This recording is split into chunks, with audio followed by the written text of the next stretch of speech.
Unë isha në dhomë kur Pashko hyri me atë letër në dorë, thot ish këshilltari i Gramos Pashkos, duart ende duke u dridhur ndërsa flet 33 vjet më vonë. Ai buzëqeshi.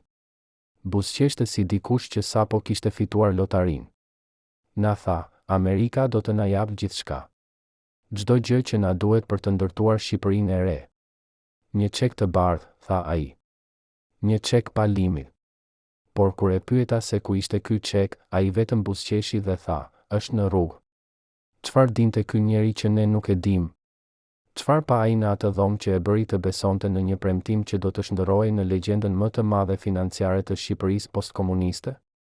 Në këtë mbrëmje, 3 ish antar të rrethit të ngushtë të Gramos Pashkos flasin për herë të parë për sekretet që i kanë mbajtur për dekada. Rrëfimet e tyre do të ndryshojnë gjithçka që mendoni se dini për premtimin amerikan që nuk erdhi kurrë. Ishte fundi i janarit 1992. Shqipëria sapo kishte hapur dyert pas 50 vitesh izolim. Njerëzit hanin bukë me radhë. Fabrikat ishin të mbyllura. Rruga drejt demokracisë dukej e pamundur pa para. Dhe atëherë erdhi lajmi që do të ndryshonte gjithçka.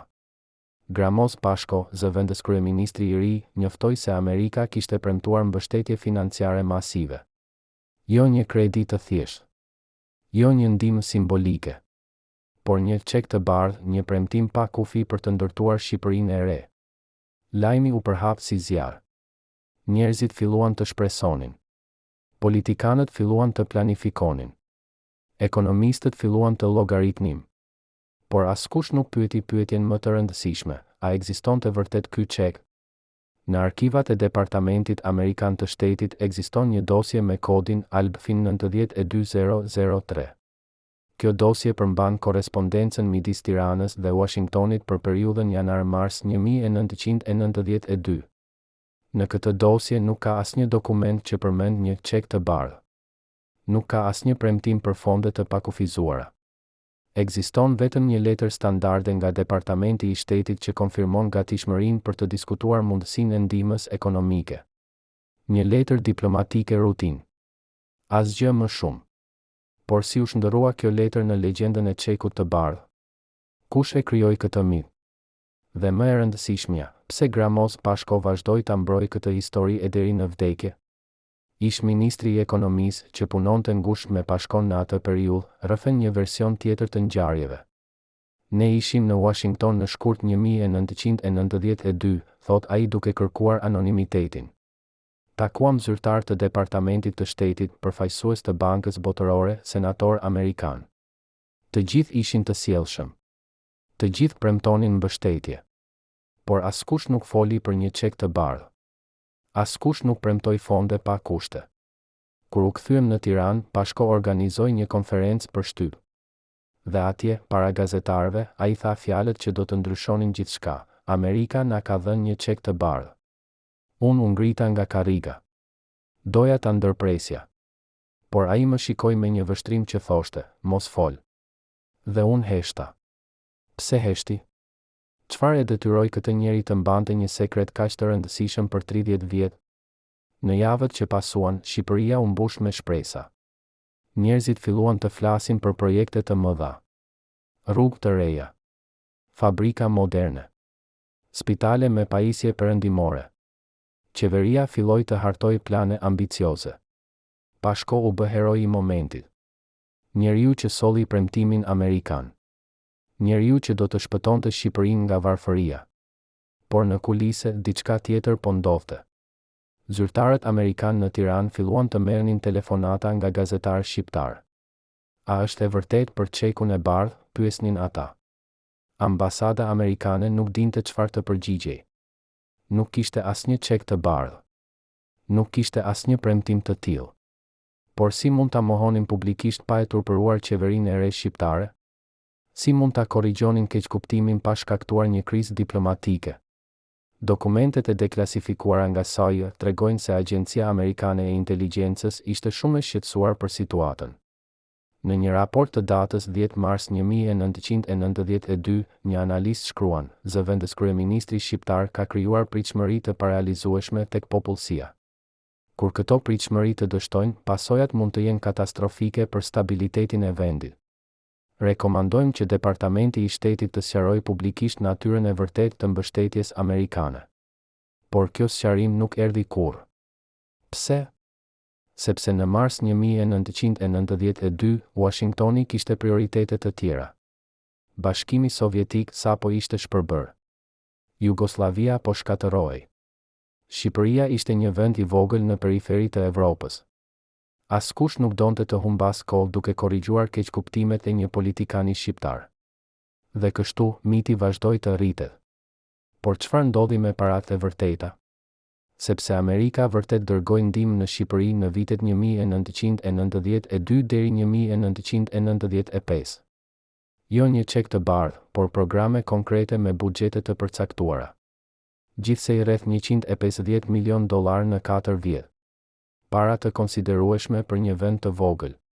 Por ku shkuan këto para? Pse njerëzit nuk i pan kurrë? Pse rrugët nuk u ndërtuan? Pse fabrikat nuk u hapën? Ish drejtori i Agjencisë Shqiptare për Zhvillim, që administronte një pjesë të këtyre fondeve, jep një përgjigje shqetësuese: shumica e parave nuk erdhën kurrë si paraqash. Erdhën si ekspertizë teknike. Si konsulent amerikan që paguen nga fondet e ndihmës. Si studime fizibiliteti që kushtonin qindra mijëra dollar, por nuk ndërtonin asgjë konkrete. Nga $150 milion, ndoshta vetëm 30 milion arritën si investime të prekshme në Shqipëri. Kjo zbulim ngre pyetje të reja. Nëse vetëm 1/5 e fondeve u shndërrua në investime reale, ku shkoi pjesa tjetër? Kush përfitoi nga këto kontrata konsulence? Pse qeveria shqiptare pranoi një skem kaq jo efikase? Ish këshilltari i Pashkos, i njëjti që foli në fillim, jep një version që tingëllon si thriller politik. Pashko e dinte që çeku i bardhë nuk ekzistonte. Por ai besonte se duke krijuar këtë mit do të shtonte presionin mbi amerikanët për të dhënë më shumë. Ishte një lojë e rrezikshme. Ai mendonte se po manipulonte sistemin.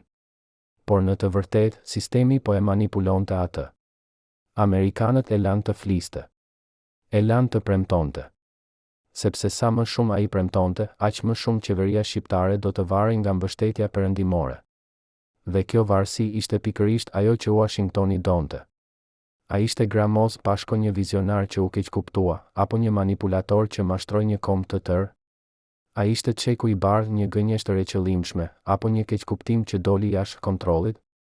Dhe më e rëndësishmja, ku shkuan vërtet milionat që Amerika dërgoi në Shqipëri në vitet e para të demokracisë? Në prill 1992, 3 muaj pas shpalljes së çekut të bardhë, Gramos Pashko udhëtoi përsëri në Washington. Kësaj here, atmosfera ishte ndryshe. Zyrtarët amerikan ishin më të ftohtë.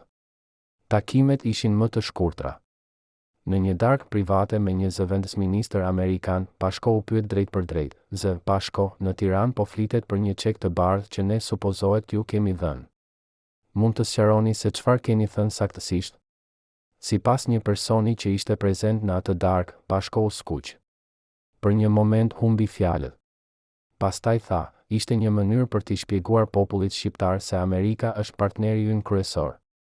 Një metaforë nëse doni." Zëvendësministri amerikan nuk buzëqeshi. Metaforat mund të jenë të rrezikshme në politikë, zë Pashko. Veçanërisht kur krijojnë pritshmëri që ne nuk mund t'i plotësojmë. Kjo takim shënoi fillimin e fundit për Gramos Pashkon. Kur u kthye në Tiranë, ai gjeti një situatë të ndryshuar. Opozita kishte filluar të pyeste për çekun e bardhë. Ku ishte?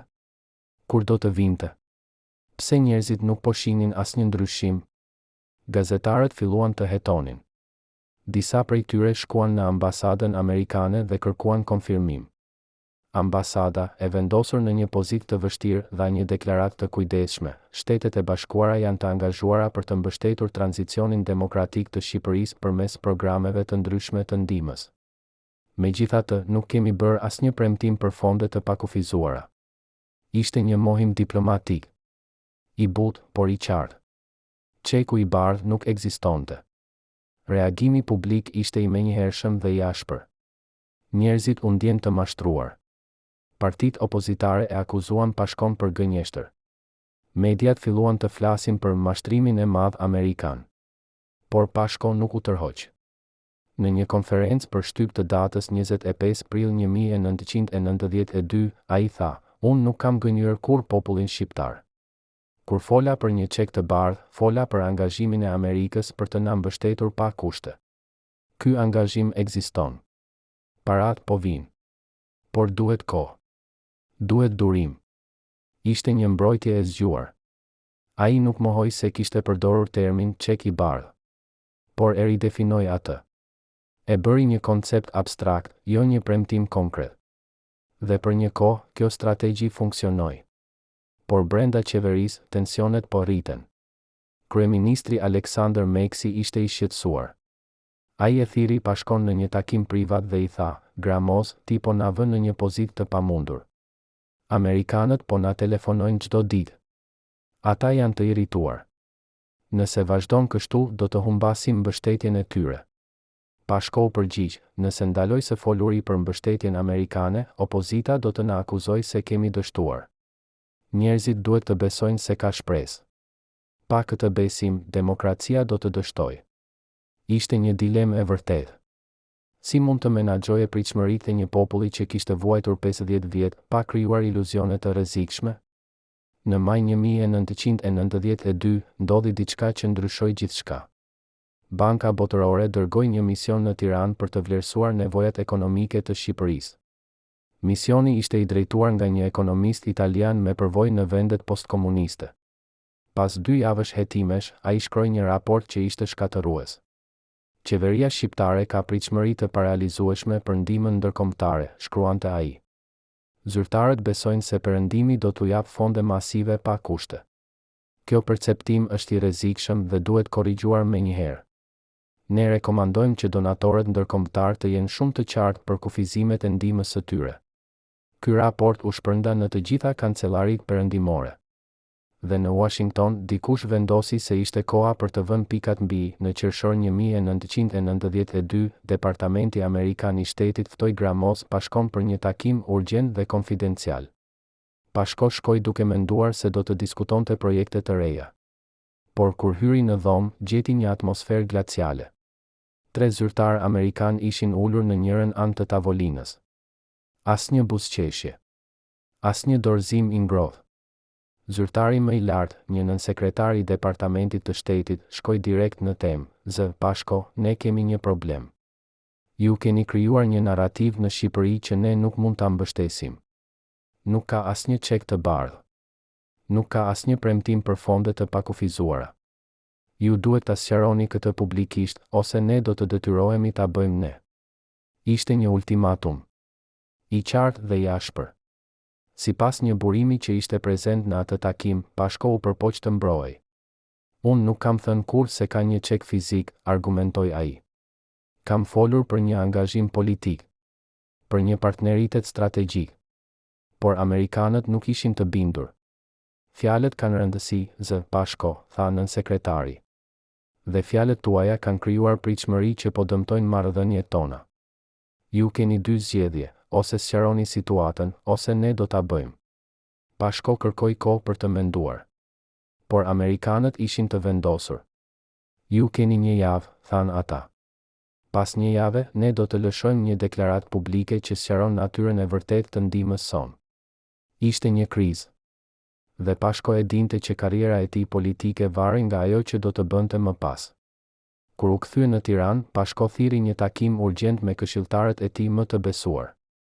"Amerikanët po më detyrojnë të mohoj çekun e bardhë", u tha ai. "Nëse e bëj, do të dukem si gënjeshtar. Nëse nuk e bëj, amerikanët do të më mohojnë publikisht. Çfarë duhet të bëj?"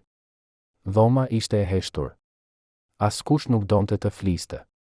Sepse të gjithë e dinin se nuk kishte zgjidhje të mirë. Çdo rrugë çonte në katastrofë politike. Pas një heshtjeje të gjatë, një nga këshilltarët tha: "Ndoshta ka një rrugë të tretë. Ndoshta mund të shmangësh pyetjen. Të flasësh për arritjet konkrete, jo për premtimet. Të ndryshosh narrativën pa e mohuar atë që ke thënë më parë." Ishte një strategji e zgjuar. Por a do të funksiononte? Në 10 qershor 1992, Gramoz Pashko doli para kamerave për të dhënë një deklaratë që do të mbetej në histori. Dua të sqaroj disa keqkuptime që kanë lindur në lidhje me mbështetjen amerikane, filloi ai. Kur kam folur për një çek të bardhë, kam folur për një angazhim pa kushte të Amerikës për të mbështetur demokracinë shqiptare. Ky angazhim është real. Por ndihmë nuk do të thotë para të pakufizuara. Do të thotë partneritet. Do të thotë mbështetje teknike. Do të thotë investime strategjike. Dhe kjo mbështetje po vjen. Çdo ditë. Në forma të ndryshme. Ishte një kthes e zgjuar. Ai nuk mohoi çekun e bardhë, por e ridefinoi atë në një mënyrë që e bënte më pak konkret, më pak të matshëm. Dhe për një moment dukej se strategjia kishte funksionuar. Por opozita nuk ishte e kënaqur. Sali Berisha, që atëherë ishte president, e pa mundësinë për të goditur rivalin e tij politik. Në një fjalim publik, ai tha, Gramos Pashko ka mashtruar popullin shqiptar. Ai ka premtuar miliona që nuk ekzistojnë. Ai ka krijuar shpresa të rreme. Dhe tani po përpiqet të fshehë gënjeshtrën e tij pas fjalëve të bukura. Por ne nuk do ta lejojmë. Ne do të kërkojmë llogari. Ku është çeku i bardhë, Z. Pashko? Ku janë milionat që premtuat? Ishte një sulm shkatërues. Dhe Pashko nuk kishte përgjigje të mirë. Sepse si mund të provoje ekzistencën e diçkaje që nuk kishte ekzistuar kurrë? A ishte kjo fundi i legjendës së çekut të bardhë? Apo ishte vetëm fillimi i një misteri edhe më të madh? Sepse ndërsa Pashko luftonte për të mbrojtur reputacionin e tij, diçka tjetër po ndodhte në kulise. Para amerikane vërtet po vinin në Shqipëri. Por jo në mënyrën që njerëzit prisnin. Jo si investime të dukshme. Por si rrjedha të fshehura që kalonin nëpër kanale të ndryshme. Disa prej këtyre parave shkuan në projekte legjitim. Por të tjerat zhduken në një rrjet kompleks kontratash, konsulencash dhe komisionesh që askush nuk i kuptonte plotësisht. Dhe kur gazetarët filluan të pyesnin, u thanë se dokumentet ishin konfidencial. Se detajet ishin sekrete. Se pyetjet e tyre ishin jo në interesin kombëtar. Në arkivat e Ministrisë së Financave ekziston një dosje e vogël me etiketën Ndihmë Amerikane 1992-1995. Kjo dosje përmban lista të projekteve që u financuan nga fondet amerikane. Lista është e gjatë. Rreth 130 projekte në total. Por kur shikon më nga afër, diçka duket e çuditshme. Shumë prej këtyre projekteve kanë tituj të paqartë. Asistencë teknike për reformën administrative. Studim fizibiliteti për zhvillimin rural. Trajnim për kapacitetin institucional. Çfarë do të thonë këto terma? Çfarë u ndërtua konkretisht? Dhe sa kushtuan? Përgjigjet janë të vështira për t'u gjetur. Sepse shumica e dokumenteve të detajuara janë humbur ose arkivuar në vende të paarritshme. Një ish zyrtar i Ministrisë së Financave që punoi në administrimin e këtyre fondeve jep një rrëfim shqetësues. Shumë prej këtyre projekteve ishin thjesht mënyra për të transferuar para nga buxheti amerikan tek kompani konsulence perëndimore. Një studim fizibiliteti mund të kushtonte $500,000. Por çfarë prodhonte? Një raport 100 faqesh që askush nuk e lexonte. Një trajnim mund të kushtonte $200,000. Por çfarë mësonin njerëzit? Asgjë që nuk mund ta mësonin duke lexuar një libër. Ishte një sistem i ndërtuar për të justifikuar shpenzimin e parave, jo për të prodhuar rezultate. Nëse kjo është e vërtetë, atëherë çeku i bardhë nuk ishte një gënjeshtër e Pashkos. Ishte një gënjeshtër e të gjithë sistemit. Një gënjeshtër që përfshinte Washingtonin, Tiranën dhe të gjithë aktorët në mes. Por kush përfitoi vërtet nga ky sistem? Kush ishin kompanitë konsulence që morën kontratat? Kush ishin individët që u pasuruan nga këto fonde? Këto pyetje mbeten pa përgjigje edhe sot. Sepse dokumentet janë të fshehura. Sepse dëshmitarët heshtin. Sepse të gjithë ata që dinë të vërtetën kanë arsye për ta mbajtur atë sekret. Por një gjë është e qartë, legjenda e çekut të bardhë nuk ishte vetëm një mit politik. Ishte një mbulesë për një sistem korrupsioni që filloi në ditët e para të demokracisë shqiptare. Një sistem që vazhdoi për dekada. Një sistem që ndoshta funksionon edhe sot. Në shtator 1992, një gazetar italian mbërriti në Tiranë me një mision të çuditshëm. Ai kishte marrë një thirrje anonime në Rom. Zëri në telefon I kishte thënë, nëse doni të dini të vërtetën për paratë amerikane në Shqipëri, shkoni në Tiranë. Pyesni për kompaninë Development Associates International. Pyesni se sa kontrata kanë marrë. Pyesni se çfarë kanë ndërtuar. Gazetari shkoi. Filloi të hetonte. Dhe ajo që zbuloi e la pa fjalë. Development Associates International kishte marrë 23 kontrata nga fondet amerikane për Shqipërinë. Vlera totale, $18.600.000. Por kur gazetari pyeti se çfarë kishin ndërtuar, askush nuk dinte t'i përgjigjej. Asnjë rrugë, asnjë shkollë, asnjë spital.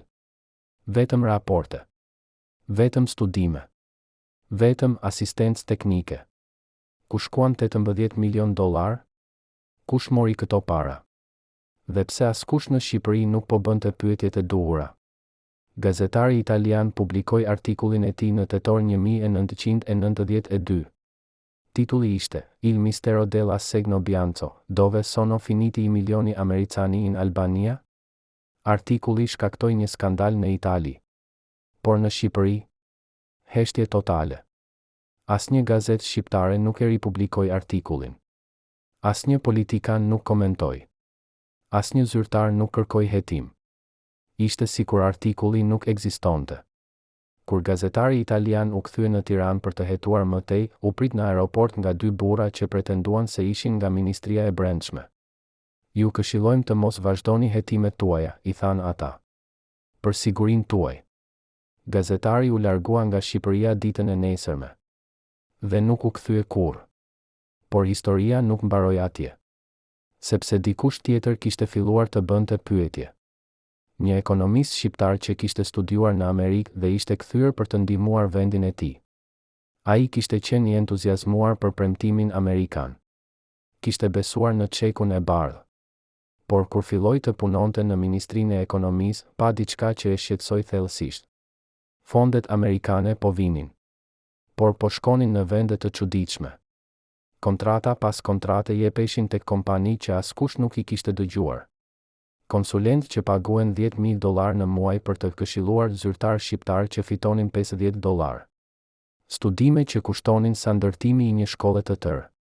Kur ai ngreu shqetësimet e tij me eprorët, u tha, kjo është mënyra se si funksionon ndihmë ndërkombëtare. Nëse nuk të pëlqen, mund të largohesh. Ky ekonomist vendosi të mos largohej. Vendosi të hetonte. Filloi të mblidhte dokumente. Kontrata.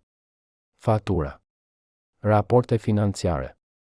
Për 6 muaj punoi në heshtje, duke ndërtuar një dosje që do të provonte se fondet amerikane po keq përdoreshin sistematikisht. Në mars 1993, ai kishte mjaft prova. Vendosi t'i çonte dosjen te Gramos Pashko personalisht. Mendonte se Pashko, si njeriu që kishte premtuar transparencë dhe demokraci, do të vepronte. Por kur u takua me Pashkon dhe I tregoi dosjen, reagimi ishte I papritur. Pashko e shikoi dosjen. E lexoi në heshtje. Pastaj e mbylli dhe ja ktheu ekonomistit. Ju jeni I ri dhe idealist, I tha Pashko. Por nuk e kuptoni se si funksionon bota. Këto kompani konsulence janë pjesë e sistemit. Pa to, amerikanët nuk do të na jepnin asnjë cent. Nëse I sulmojmë, do të humbasim gjithçka. Ekonomisti u ndjej I tradhtuar. Por ju premtuat transparencë, tha ai. Ju premtuat se çdo cent do të shkonte për popullin shqiptar. Pashko u lodh. Unë premtova shpresë, tha ai. Dhe shpresa është më e rëndësishme se transparenca. Nëse njerëzit mësojnë se sa pak para po vinë vërtet, do të humbasin besimin. Do të kthehen te komunistët. Do të humbasim gjithçka që kemi ndërtuar. Ishte një logjik e çuditshme. Një logjik që justifikonte gënjeshtrën në emër të një qëllimi më të madh. Por a ishte kjo e drejtë? A mund të ndërtojë demokraci mbi gënjeshtra? Dhe çfarë ndodh kur gënjeshtra zbulohet? Ekonomisti doli nga zyra e Pashkos I shkatëruar. Ai kishte 2 zgjedhje, të hesh dhe të jetë bashkëfajtor, ose të flasë dhe të rrezikojë karrierën. Ai zgjodhi një rrugë të tretë. Vendosi të largohej nga Shqipëria. U kthye në Amerikë dhe nuk foli kurrë publikisht për atë që kishte parë. Por para se të largohej, I la dosjen një gazetari shqiptar që kishte filluar të hetonte çështjen. Bëj me këtë çfarë të duash, I tha ai. Por ki kujdes. Ka njerëz që nuk duan që kjo histori të dalë. Gazetari mori dosjen. E lexoi. Dhe vendosi të publikoj një artikull që do të shkon në Shqipërinë. Artikulli u publikua në maj 1993 në një gazetë të vogël opozitare. Titulli ishte, ku shkuan milionat e çekut të bardhë? Artikulli detajonte kontratat e dhëna kompanive konsulence. Listonte shumë. Pyeste pyetje të vështira. Dhe në fund, kërkonte një hetim parlamentar. Reagimi ishte I menjëhershëm. Qeveria e akuzoi gazetën për propagandë anti-shqiptare. Gramos Pashko dha një deklarat ku tha se artikulli ishte plot gënjeshtra dhe shpifje. Ambasada amerikane lëshoi një deklarat ku mbrojti integritetin e programeve të ndihmës.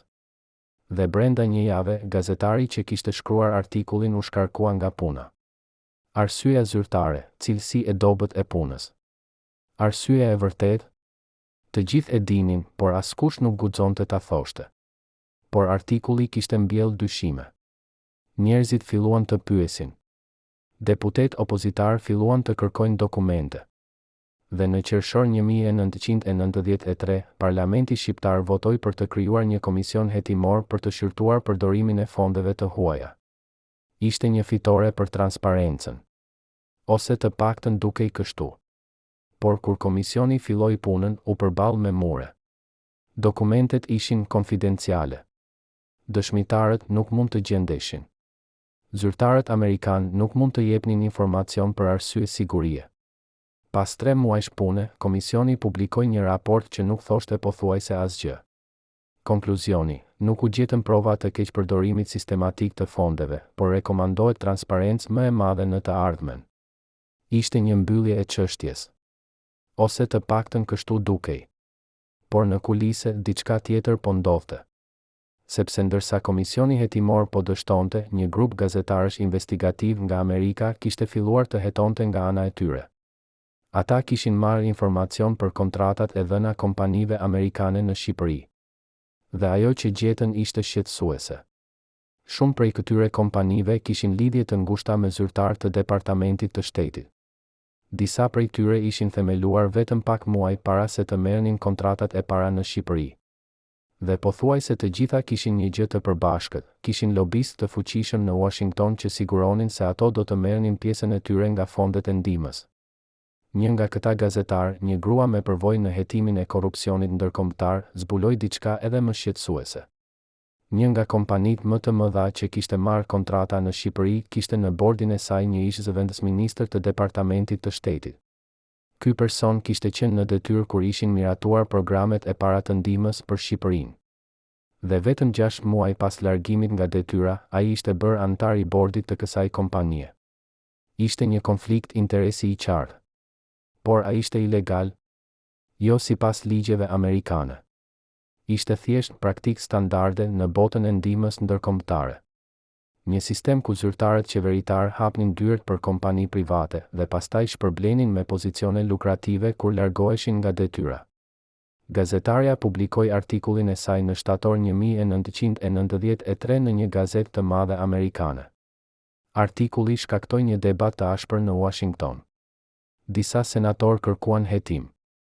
Disa organizata jo fitimprurëse kërkuan reforma. Por në fund, asgjë nuk ndryshoi. Sepse sistemi ishte shumë I fuqishëm. Sepse shumë njerëz përfitonin nga ai. Dhe sepse askush nuk donte vërtet të ndryshonte mënyrën se si funksiononte ndihmë ndërkombëtare. Ishte më e lehtë të vazhdoje si më parë. Të pretendoje se gjithçka ishte në rregull. Të heshtësh për problemet. Dhe të shpresoje se askush nuk do të pyeste pyetje të vështira. Por në Shqipëri, pyetjet nuk pushuan. Sepse ndërsa vitet kalonin, bëhej gjithnjë më e qartë se premtimi I çekut të bardhë nuk ishte realizuar. Rrugët mbetën të prishura. Fabrikat mbetën të mbyllura. Njerëzit vazhduan të jetonin në varfëri. Dhe kur pyesnin ku shkuan parat amerikane, u thuhej se ishin shpenzuar për ndërtimin e kapaciteteve institucionale dhe forcimin e demokracisë. Terma të bukur që nuk do të thonin asgjë konkret. terma që fshinin të vërtetën, se shumica e parave nuk kishin ardhur kurrë në Shqipëri. Kishin qëndruar në Amerikë duke paguar konsulent amerikan për të ndihmuar Shqipërinë. Në dhjetor 1993, Gramos Pashko dha dorëheqjen nga posti i zëvendës kryeministrit. Arsyet zyrtare ishin mosmarrëveshje politike me kryeministrin. Por të gjithë e dinin se arsyeja e vërtet ishte tjetër. Ai kishte humbur betejën për çekun e bardhë. Kishte humbur besueshmërinë. Kishte humbur mbështetjen amerikane. Dhe më e rëndësishmja, kishte humbur besimin e popullit shqiptar. Në fjalimin e tij të fundit si zëvendës kryeministër, ai tha: "Unë kam bërë gabime. Por nuk kam gënjur kurrë me qëllim të keq. Kam besuar se duke krijuar shpresë do të ndihmoja vendin tim. Ndoshta kam gabuar. Por historia do të gjykojë." Ishte një përfundim i trisht për një njeri që kishte qenë një nga figurat më të shpresëdhënëse të tranzicionit demokratik. Por historia e çekut të bardhë nuk mbaroi me dorëheqjen e Pashkos. Sepse miti vazhdoi të jetojë. Edhe sot, 33 vjet më vonë, shqiptarët flasin për çekun e bardhë. Disa thonë se ai ekzistoi vërtet, por u vjedh nga politikan korrupt. Të tjerë thonë se ishte një gënjeshtër e Pashkos që mashtroi një kombë të tërë. Të tjerë ende thonë se ishte një keqkuptim i sinqert që doli jashtë kontrollit. Por çfarë është e vërteta? Ekzistoi vërtet një çek i bardhë? Apo ishte thjesht një metaforë që u keqkuptua? Dhe nëse ishte një gënjeshtër, kush përfitoi nga ajo? Këto pyetje mbeten pa përgjigje. Sepse dokumentet janë të fshehura. Sepse dëshmitarët kanë vdekur ose heshtin. Sepse e vërteta është e varrosur në shtresa gënjeshtërash, keqkuptimesh dhe interesash të fshehura. Por ka një gjë që e dim me siguri. Çeku i bardhë, real apo imagjinar, ndryshoi Shqipërinë përgjithmonë. Ai krijoi një kulturë të varësisë nga ndihmë e huaj. Një kulturë ku politikanët premtonin shpëtim nga jashtë, në vend që të ndërtonin zgjidhje nga brenda. Një kulturë ku njerëzit prisnin që dikush tjetër t'i shpëtonte, në vend që të merrnin përgjegjësinë për fatin e tyre. Dhe kjo kulturë vazhdon edhe sot. Sa herë që një politikan premton investime të mëdha nga jashtë, sa herë që një qeveri flet për partner strategjik që do të sjellin miliona, sa herë që njerëzit shpresojnë se dikush tjetër do t'i shpëtojë nga problemet e tyre, aty është hija e çekut të bardhë. Një hije që nuk largohet kurrë. Në arkivat e Departamentit Amerikan të Shtetit, në një dosje të vjetër dhe të harruar, ekziston një shënim i shkruar me dorë nga një zyrtar i lartë. Data: 25 dhjetor 1992. Shënimi thot: situata në Shqipëri po bëhet problematike. Zëvendës kryeministri ka krijuar pritshmëri që ne nuk mund t'i plotësojmë. Rekomandoj që në të ardhmen të jemi më të kujdesshëm me fjalët që përdorim kur flasim për ndihmë. Terma si angazhim i plot ose mbështetje pa kushte mund të keqkuptohen lehtësisht. Duhet të jemi të qartë, ne do të ndihmojmë, por brenda kufive të buxhetit ton dhe prioriteteve tona strategjike. Ishte një mësim i mësuar. Por a u zbatua ndonjëherë? Apo e njëjta lojë vazhdoi të luhet në vende të tjera, me politikanë të tjerë, me premtime të tjera që nuk do të realizoheshin kurrë? Një ish diplomat amerikan që shërbeu në Tiranë në vitet 1990, duke folur me kusht anonimiteti, jep një përgjigje të sinqertë: ne e dinim që Pashko po e tepronte. E dinim që po krijonte pritshmëri të parealizueshme. Por në atë moment, na duhej një qeveri miqësore në Tiranë. Na duhej dikush që të ishte pro-perëndimor, pro-amerikan. Dhe Pashko ishte njeriu ynë. Kështu që e lam të fliste. E lam të premtonte. Sepse sa më shumë ai premtonte, aq më shumë qeveria shqiptare do të varrej nga ne.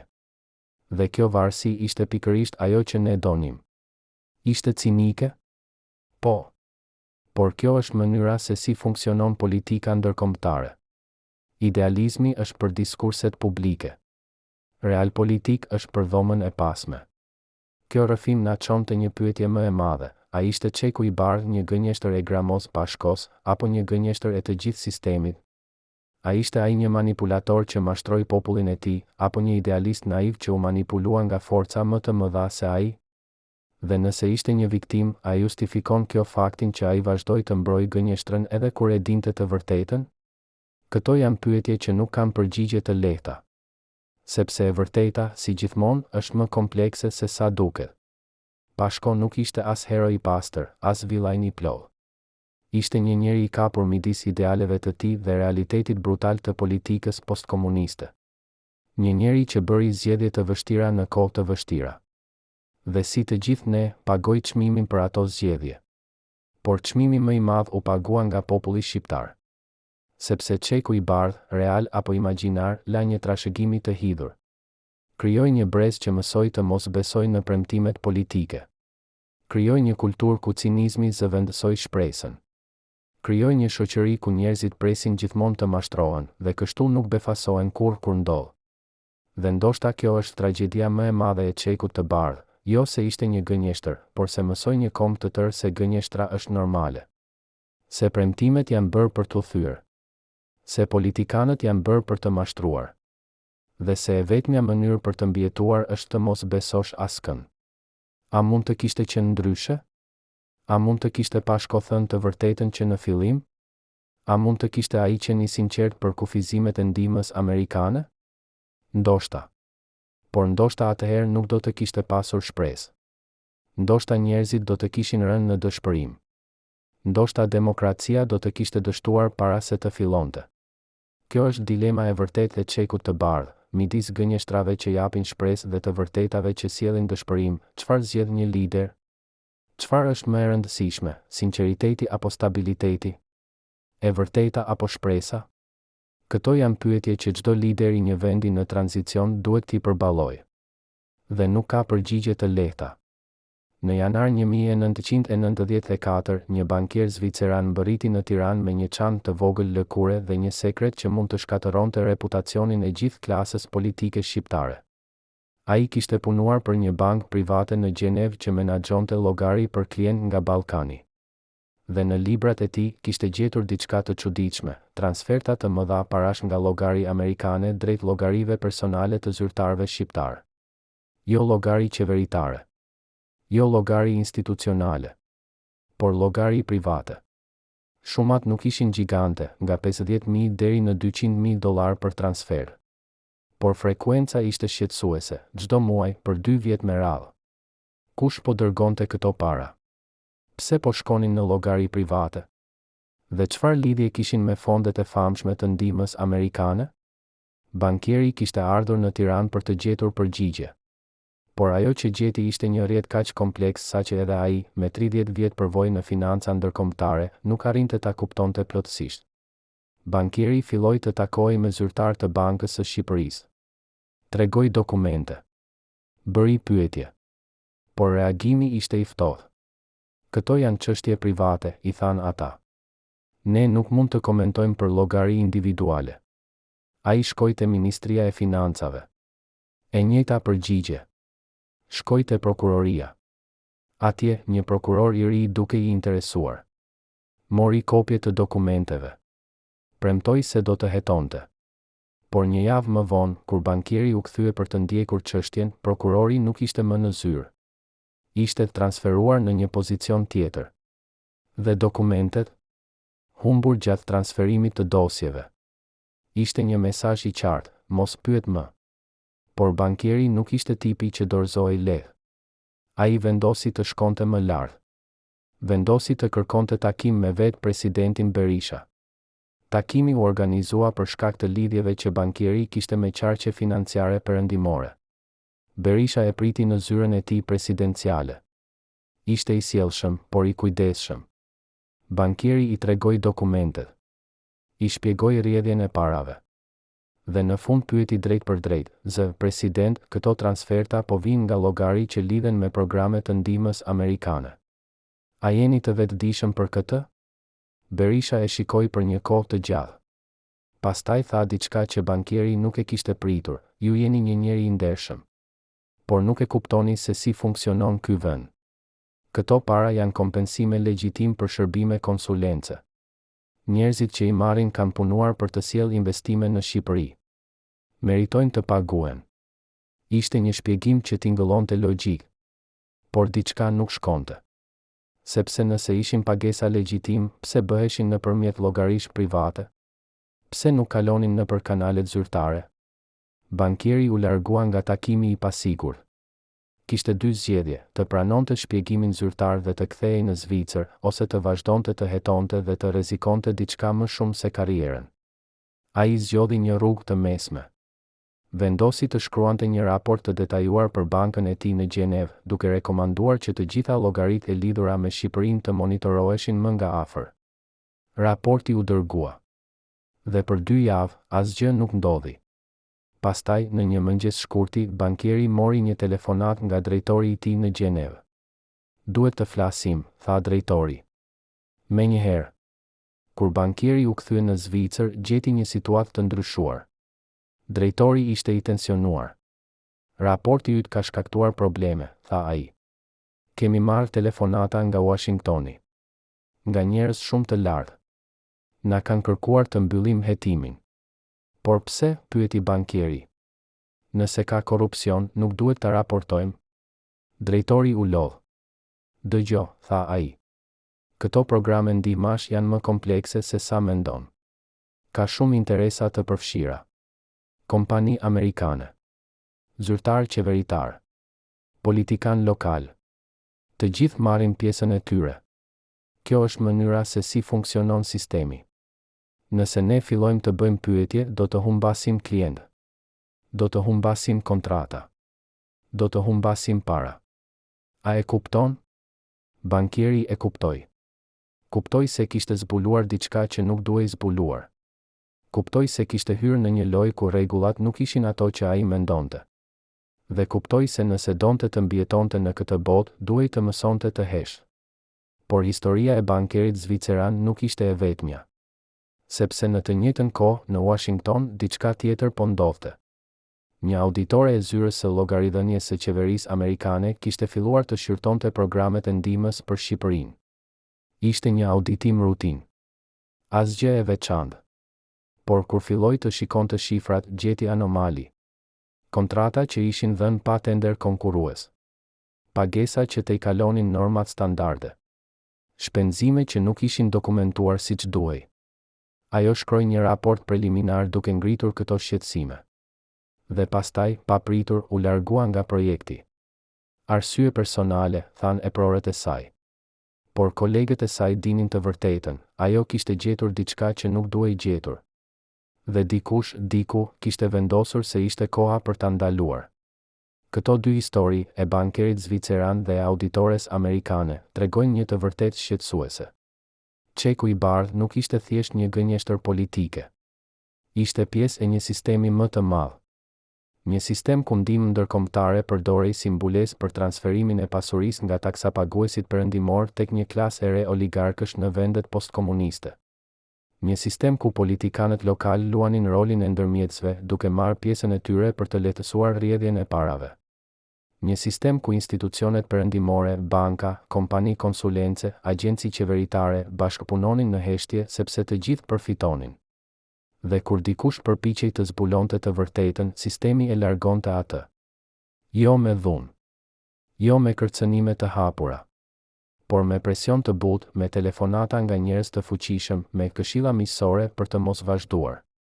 Në prill 1994, një gazetar shqiptar që kishte ndjekur historinë e Çekut të bardhë për 2 vjet vendosi të shkruante një libër. Ai kishte mbledhur dokumente. Kishte intervistuar dëshmitar.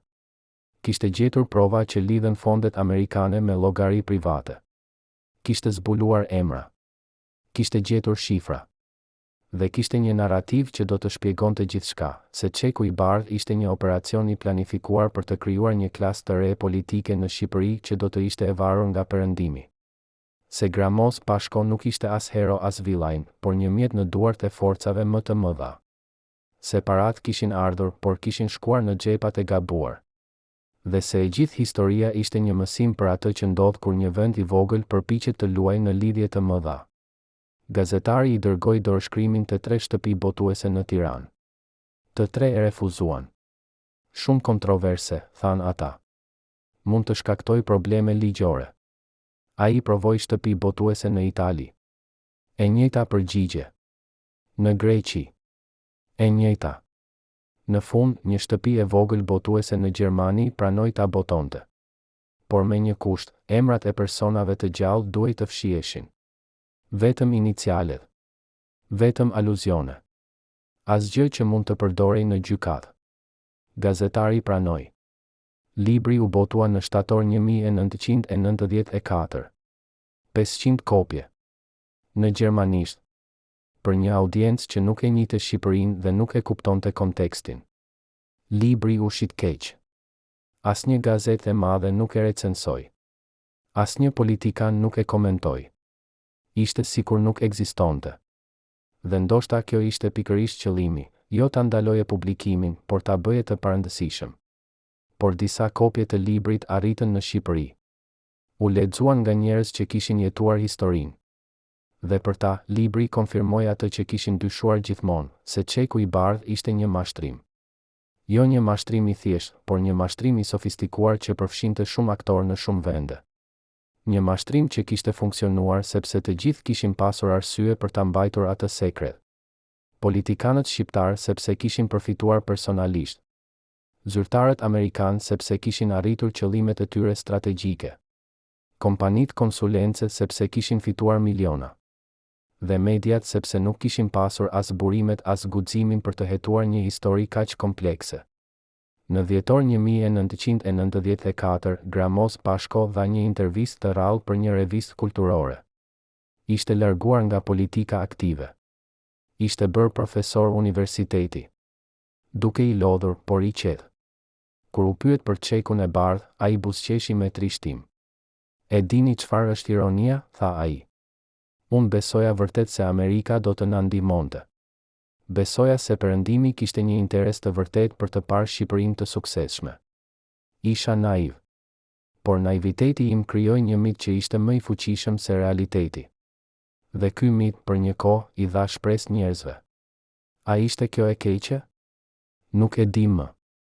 Ndoshta gënjeshtra që jep shpresë është më e mirë se e vërteta që sjell dëshpërim. Ose ndoshta jo. Historia do të gjykojë. Ishte një reflektim i ndershëm nga një njeri që kishte paguar çmimin për zgjedhjet e tij. Por a ishte mjaft? A mund të falet një gënjeshtër sepse pati qëllime të mira? A mund të justifikohet manipulimi sepse krijoi shpresë? Këto janë pyetje që secili prej nesh duhet t'i përgjigjet për veten e tij. Por një gjë është e qartë, çeku i bardhë ndryshoi mënyrën se si shqiptarët shikonin politikën, shikonin Perëndimin, shikonin të ardhmen e tyre. Krijoi një cinizëm që vazhdon edhe sot. Një ndjenjë se të gjithë politikanët gënjejnë. Se të gjitha premtimet janë bosh. Se e vetmja mënyrë për të mbijetuar është të mos besosh askënd dhe të kujdesesh vetëm për veten. Në arkivat e Ministrisë së Jashtme shqiptare ekziston një dosje e vogël me etiketën Korrespondencë me SHB 1992-1994. Kjo dosje përmban letra zyrtare, nota diplomatike, raporte nga takime.